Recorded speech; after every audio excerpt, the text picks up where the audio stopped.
sermon today is entitled Appearances Can Be Relieving.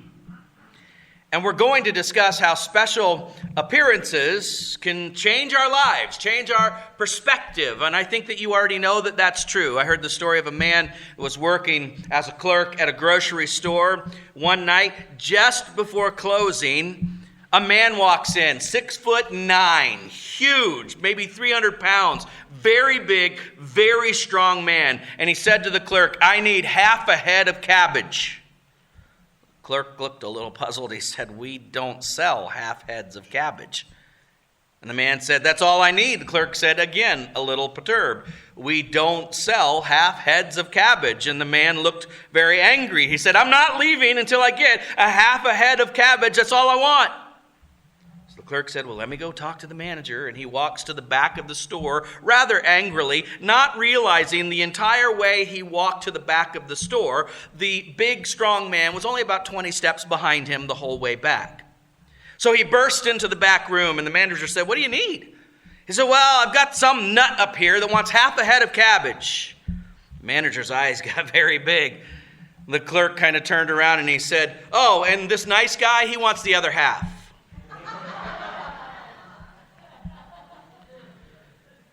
Isn't it amazing how appearances can change our perspective? I suspect that there have been times in your life where you were doing something that you didn't want to get caught doing. Somebody showed up and the only thing that could come out of your mouth was, "I wasn't expecting you to be here." Or something happened and you needed help immediately. And somebody showed up and you said, "I am so glad you're here." You can think of times in high school when the big game was going to be played and the star quarterback was hurt and he, at the end of the game, limps onto the field at the last quarter of the game, and just his mere presence on the field inspires the entire team and they win the game. Or how that person you really cared about and you loved very much was gone. And when they came back, your heart just leapt because you missed them that much. Well, think about the disciples. And they're on the boat in the middle of a storm that is raging. And they see Jesus walking toward them on the water. Do you think their perspective changed?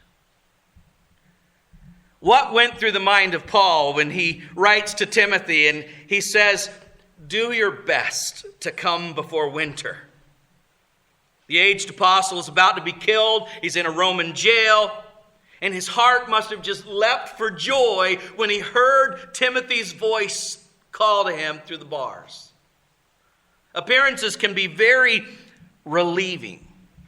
And that's important for those of us who are trying to be Christians in a secular society to remember, because it is not easy to be a Christian in secular society. In fact, let's begin this morning with one apprehension. Write this down. Getting people to enter the church is easier than getting people to leave the world. If the call of Christ was just to boost a church attendance, then ministry wouldn't really be all that hard. It is easier to get people to receive Christ than it is to get people to become Christ. Even after people become Christians, they have to deal with that old nature. Wasn't that true with your life? It really was true of mine. That simply becoming a Christian did not eradicate all of the temptations and all of the desires to disobey. There are many new Christians who drag into the church the lifestyles they have learned from the world. They are still governed by attitudes, by attractions, by activities that they profess to have left. And that is exactly what Titus was dealing with on the island of Crete. Paul was writing to young Titus saying, "Titus, you have a bunch of Cretans who have become Christians, but they are acting more like Cretans than they are Christians." So the first 10 verses of the second chapter of Titus is told by Paul, Titus, get the older men together and tell them how to live with honor and respect. Get the older women together and teach them not to gossip or get drunk anymore. Teach the younger women to love their husbands, to be pure, not running around chasing after other men on the island. Teach the young men to look up and live godly lives. Now, you would think that you would not have to tell Christians to act like Christians, but we do. Because it is easier to get people to enter the church than it is to get them to leave the world. It is not easy to escape the world or the influence of secularism. Now, I've used that word a whole lot in this current series that we've been going through, so I thought maybe I should actually define it for you. So look up at the screen and write this down if you would like to. Secularism is a system of social ethics that is based upon a doctrine that ethical standards and conduct should be determined exclusively with reference to this present life and social well-being without reference to religion. Secularism says, forget all that pie in the sky, religious garbage. What matters is how quick can I make a buck and how can I be instantly gratified in my bedroom. With secularism, all that matters is what will make me happy right now, maybe tomorrow. It influences us in so many ways, some almost comical. I came across a story from a paper called The Reporter in Lebanon, Indiana. A man named Sam Brown died.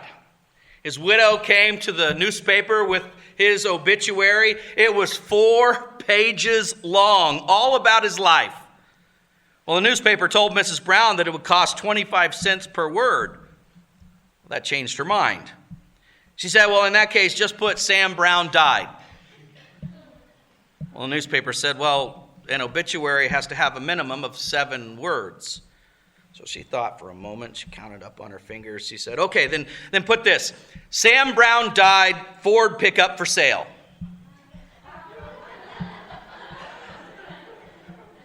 Secularism says all that matters is this present life. And secularism influences us. And so we get sinners into the church, but we have trouble getting the world out of sinners. Des Moines is not much different than Crete.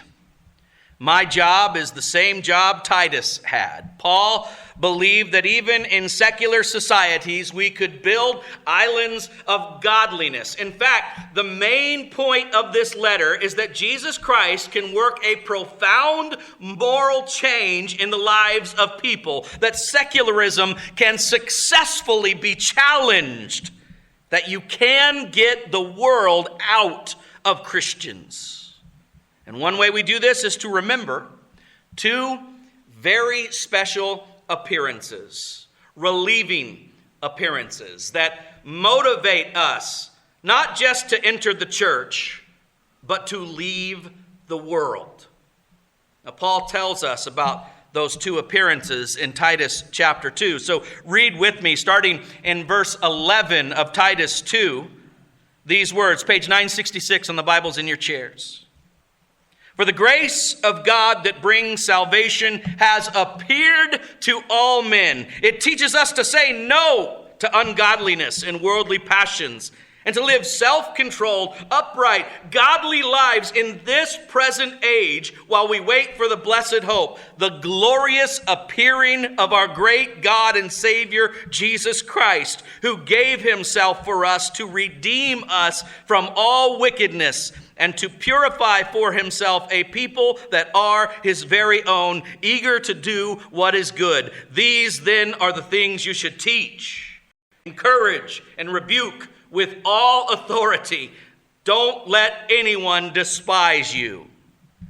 So what are the 2 appearances that help us battle secularism? Well, the first is the grace of God. And how did the grace of God appear? Not in a story, not in a song, but in the person of Jesus Christ, the grace of God, has appeared for two different reasons. First, to redeem. In fact, the text in the Greek literally says, the salvation-bringing grace of God has appeared. Jesus came to redeem. The angel told Joseph, name that boy Jesus, for he will save his people from their sins. That word in our text, that word appeared, in Titus, it's a very important word. It means that salvation was not discovered by men as they pored over texts, or as they meditated, or as they brainstormed together. We did not discover a way to be saved, and then God stamps his approval on it. Grace appeared to us. We could not have thought this up. We could not have concocted this. We had no idea how we were actually going to get right with God. God appeared, and he brought us the answer. It is the word that's used to describe a cloudy day, and all of a sudden the cloud breaks and the sun just kind of shows up.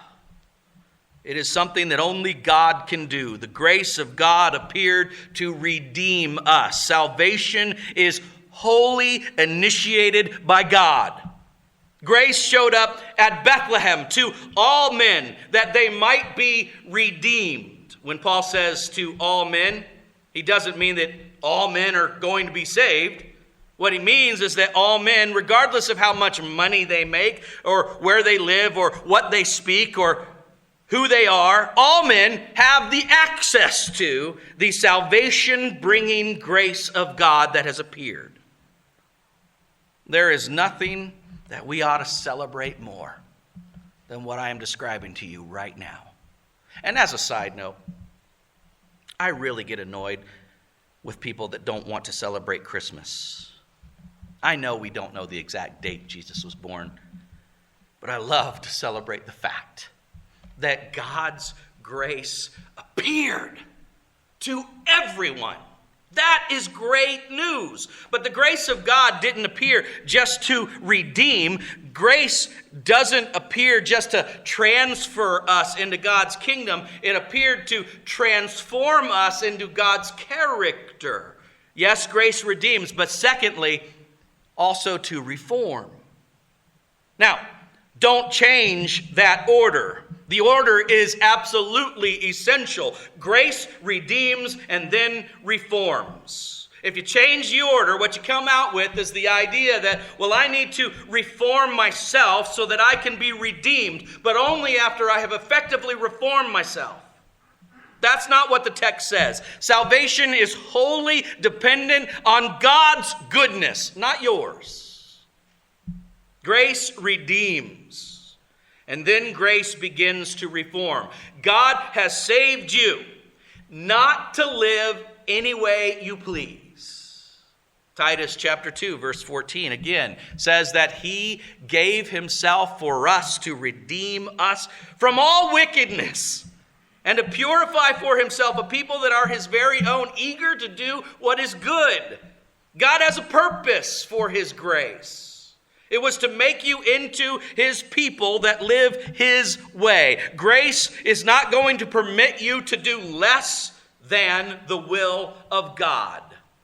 It's going to teach you to say no to ungodliness, no to wickedness, and to say yes to being self-controlled, upright, godly in this present age. The grace that makes salvation possible is going to make the changes that are necessary. And one of the clearest examples of this in the Bible is in the 8th chapter of the book of John. They bring this woman who has been caught in the act of adultery to Jesus. Now, regardless of the extenuating circumstances that we've all heard, keep in mind, she was caught in the act of adultery. She is guilty before God. Well, after a little exchange with the Pharisees about who belonged in the rock-throwing business, everybody leaves. And Jesus says, "Woman, where are your accusers?" She says, "They've all gone." And note that Jesus says to her, he said, "Neither do I condemn you. That is unmitigated grace. A sinner received what she did not deserve. But then Jesus said to her, "Go now and leave your life of sin." Grace redeems, and then grace reforms. And that woman who had tasted grace for the very first time in her life had motivation to change her life and live more for God and less for self. That's what grace does. When the immensity of what God has done, who appeared in the form and flesh of Jesus of Nazareth, and he was put in a manger, he was hung on a cross, when that starts to penetrate our minds and our hearts, suddenly the things of this world lose their sense of excitement and glitter, and the things of God become more meaningful and rich. I read about a single mother who saved up to send her boy off to college. And she popped in a surprise visit about halfway through the first semester. To her dismay, the walls of his dorm room were covered with scantily clad women. She didn't know what to do. Well, she couldn't go visit him at Christmas. He didn't have the money to come home at Christmas. There just wasn't enough money, so she sent him a few presents in the mail. And one of the presents that she sent to him was a picture of Jesus that she had bought at a dime store. Well, her friend gave her some money for an airline ticket, and she got to see him again the next semester at springtime. And when she went to his room, all of those posters that were on his walls were off the wall. Just the picture of Jesus was hanging over his bed. Not wanting to be too obvious as a mom, she said, "Son, there's something about your room that just seems a little different than last time." And he said, "You know, Mom, when Jesus came into this room, those other pictures seemed out of place." That's what Paul is saying. Grace has appeared. And when you invite Jesus into your heart, there are some things in your heart that just need to go. Have you ever flown into Chicago's O'Hare Airport? I have. And when you do, you take your life in your own hands. It's not usually a pleasant experience. But there's a neat story about the man that the airport is named after. His name was Edward Butch O'Hare, a World War II naval ace. He was the first naval aviator to ever be given the Congressional Medal of Honor. But you need to know the whole story. His father was known as Slick Eddie, Edward O'Hare Sr.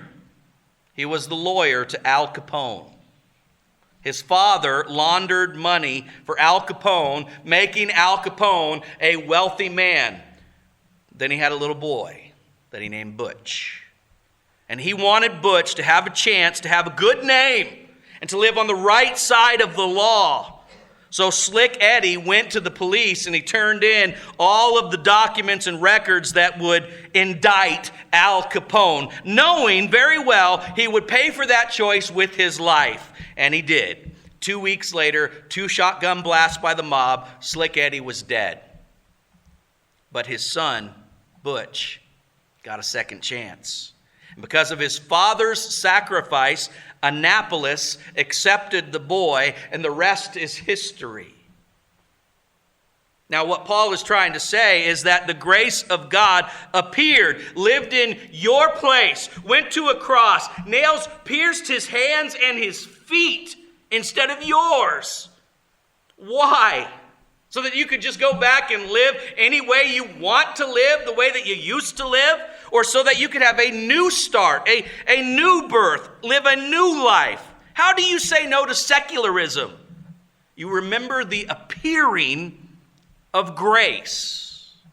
But there is another appearing. One is of grace, one is of glory. The glory of God.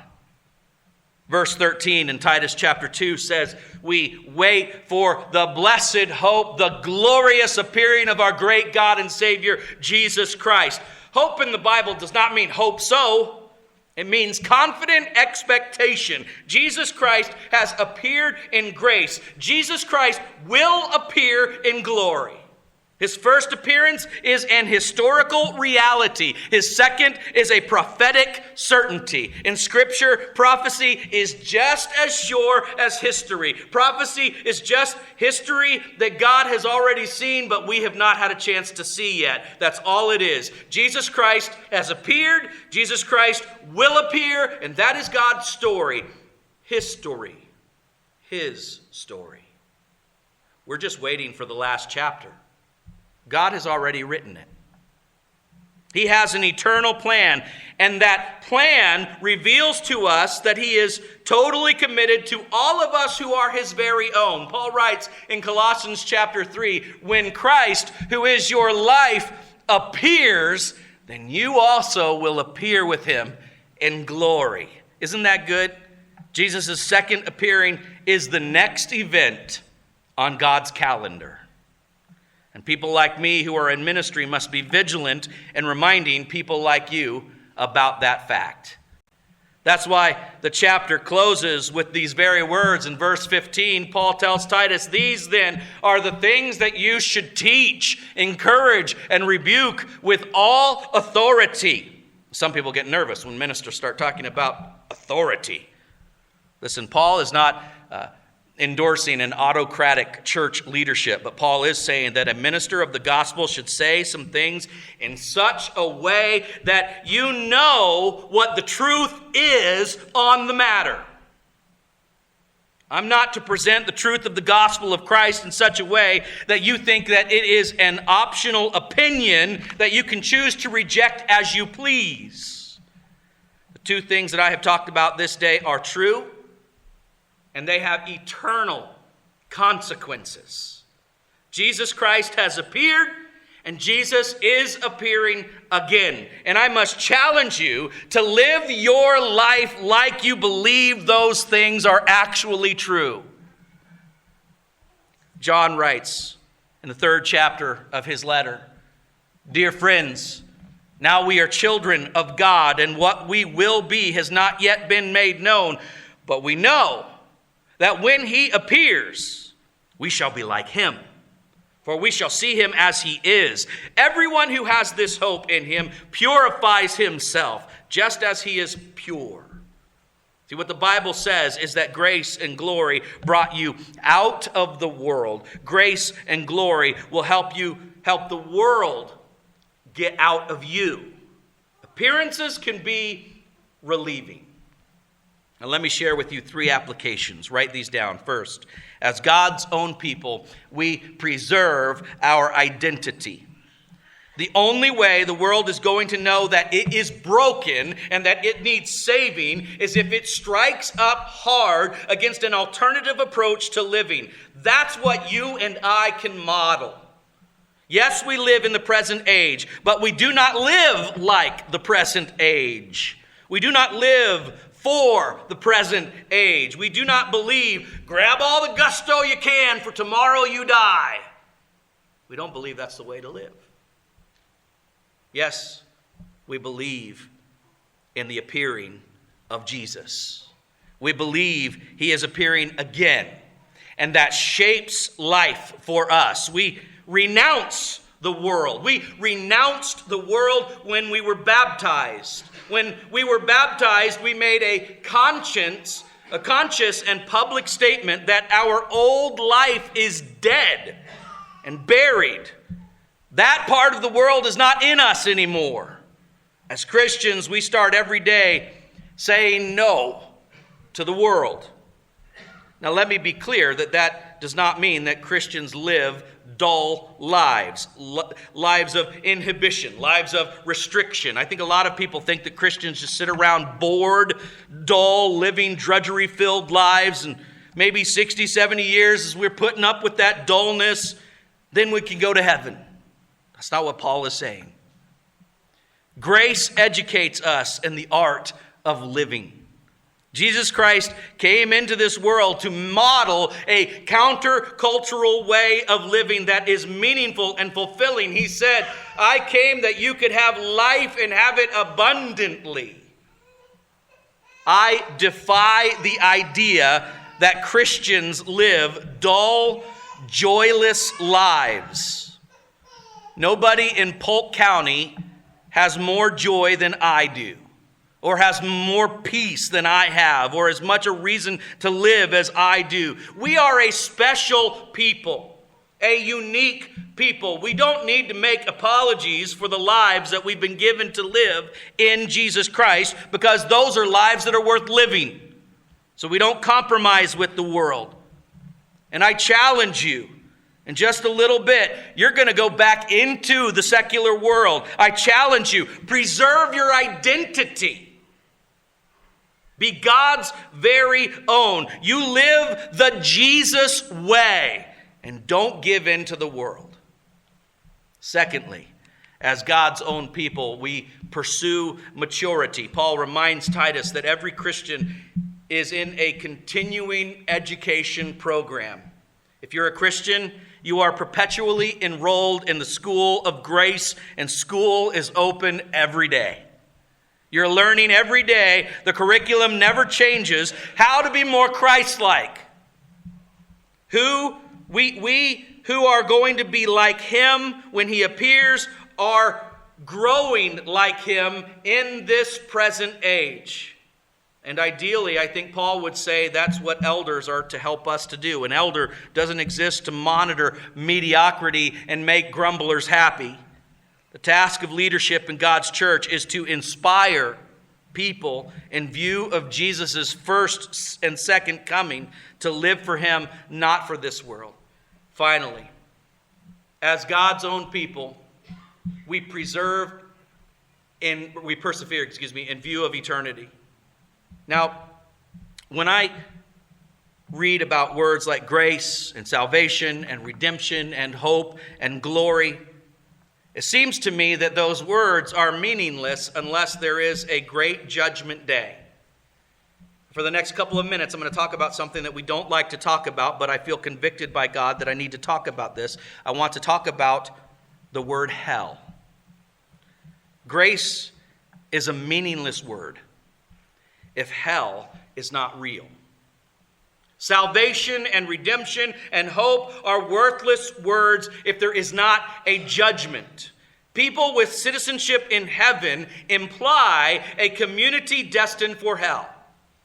The doctrine of hell was not developed by the fundamentalists or the Puritans or by church fathers or even the apostles. It was taught by Jesus. Let me tell you exactly what Jesus taught. Jesus taught that God made hell for the devil and his angels. That's who God prepared it for. It was not prepared for you or for me. Hell is for the devil and his angels. Therefore, if any person goes to hell, they go against God's intended destiny for them. In short, hell is man's choice, not God's. In this present age, you have a choice. If you choose secularism to be your guiding philosophy, if you choose selfishness more than godliness, if you care more about greed than grace, then on Judgment Day, God will honor your choice forever. Now, Jesus is coming again, and our task is singular: to be ready when he comes. A lot of us have made bad choices. Fact of the matter is, we can survive bad choices.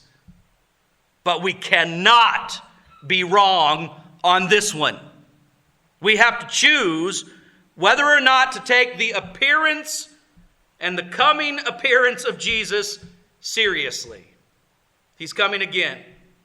I want you to look at the screen at this image. Most of us have seen this particular image. It's called, "Behold, I stand at the door and knock." Jesus is outside the doorway of a home. He's knocking.